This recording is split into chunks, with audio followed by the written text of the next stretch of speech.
Hello Rescue Rangers and welcome to the program. On today's video, Tashi and I went for a picnic that doubled as a training session. In today's video, we will be discussing the value scale and rewards and what can be called the 4 Ds in dog training. These are the treats we will be using today, the Olvi Pet Healthy Bites soft dog treats.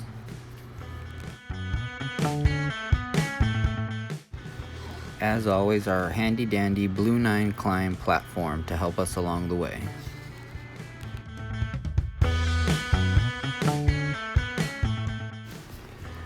So what is the value scale in rewards?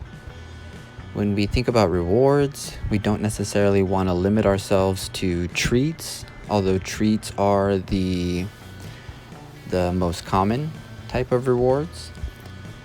When we think about rewards, we want to think about giving our attention is rewarding, our affection, toys, going on outings, essentially anything positive can be rewarding to our pets. Dogs are not all built the same, so different dogs find different things motivating. As owners, it's up to us to experiment, see what our dogs are interested in, and throughout our interactions with them, there are ways that we can enhance the value in the rewards that we're offering them. A lot of the times we can come off as more enthusiastic, putting a little bit more energy into celebrating when our pets do something well. That alone adds a lot more value. If you're going to be working with treats, a lot of the times it's just going to simplify everything for you. If you're in a low-level distraction environment, you can kind of get away with using something less enticing that your dog will kind of go for. If you're in a higher distraction environment, you want something that may be a little bit more enticing, something maybe meatier. It doesn't mean more expensive, it's just something that your pet finds more enticing.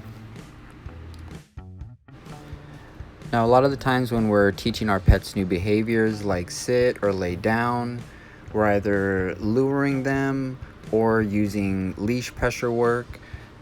Today we're talking more about the lure and food and toys. So typically what is used, like we said before, is food. If you are gonna opt to use toys, keep in mind it does take a little bit of skill to create value in those toys, keep the value going in those toys, and maintain a good training curriculum based off of purely toys. But once it's done, it's pretty effective as well. The 4 Ds in dog training are essentially the factors that come into play that determine how well our dogs are going to perform when we ask them to do a specific behavior. So a lot of the times we can, for example, teach our pets to sit, but the moment somebody comes over to our home and we try to show them, hey, look, our pet can sit, our pet doesn't want to sit. So the level of excitement, the level of distraction per se, has elevated. Distraction is one of the main Ds in the 4 Ds of dog training. We always want to keep in mind what our dog is capable of handling. So in higher environments of distraction, our pets might not perform as well as we would like. So typically how we go about training is begin in lower levels of distraction and slowly, gradually expose your dog to higher level of distraction and get him used to those things. But you always want to keep in mind and be able to gauge what your dog is able to handle. Distance also becomes another factor for us in the 4 Ds of dog training. So when we ask our pets to sit, and turn away to walk away from them, we often find that they immediately break from their sit. They follow us, or they immediately get distracted and kind of wander away. So that is one form of how distance can be a factor. Secondly, say our pet is already at a distance and we're asking them to sit. Will your pet sit in the spot where he is standing, or will your pet come over to you and sit right in front of you where he's rehearsed probably hundreds of times? Those are two ways that distance can kind of be a factor when we go about our training. Duration is another factor that we see in the 4Ds of dog training. For example, when we ask our pets to sit, you see this a lot in puppies. Puppies can possibly sit for maybe a second or two, and then they're up and they get distracted, they're wandering away.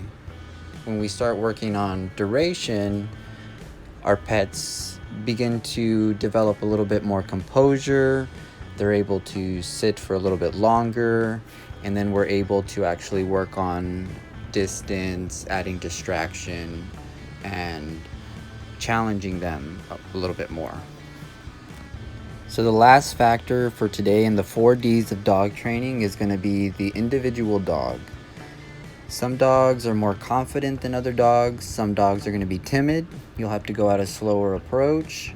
Some dogs are more motivated for food. Some dogs are more motivated for toys. Some dogs don't want food, toys, or affection. So you have to figure out what's going on there.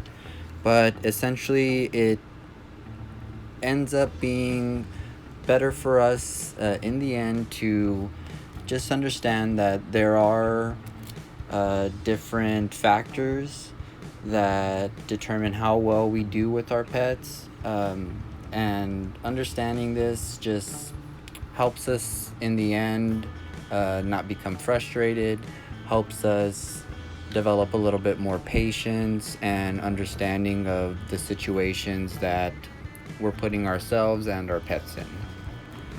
So for Tashi today, we're not being super strict with him. We're just working on a little bit of luring work. We're also seeing how well he enjoys these treats that we're trying out today. The treats worked out pretty well. He doesn't get the whole treat. We typically break up our treats into smaller pieces, and they don't get full as quickly. They stay engaged with us, and that's what we want. But as you can see, he was pretty engaged, he was interested, and he wanted those rewards to keep on coming, which is definitely what we want. So I would say pretty good go around with these treats. Pick some up if you are interested in checking them out.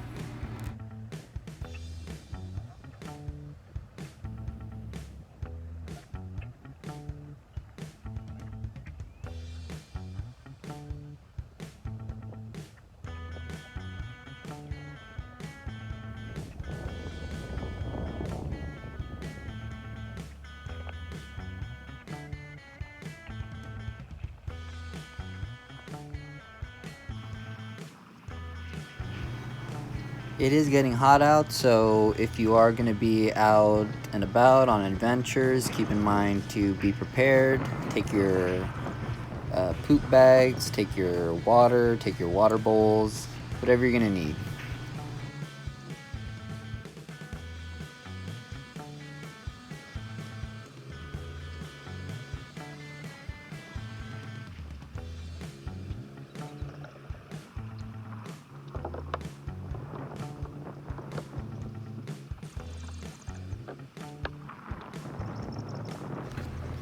Once we were done packing up, Tashi decided he wanted to walk back off leash, which was totally fine with me. If you are in the market for a leash, we use the Max and Neo leashes, which are pretty awesome, and it is a pretty awesome company. They make contributions to our local rescue, Yaki Animal Rescue, which is pretty cool. Thank you for stopping by, Rescue Rangers, and we'll see you in the next one.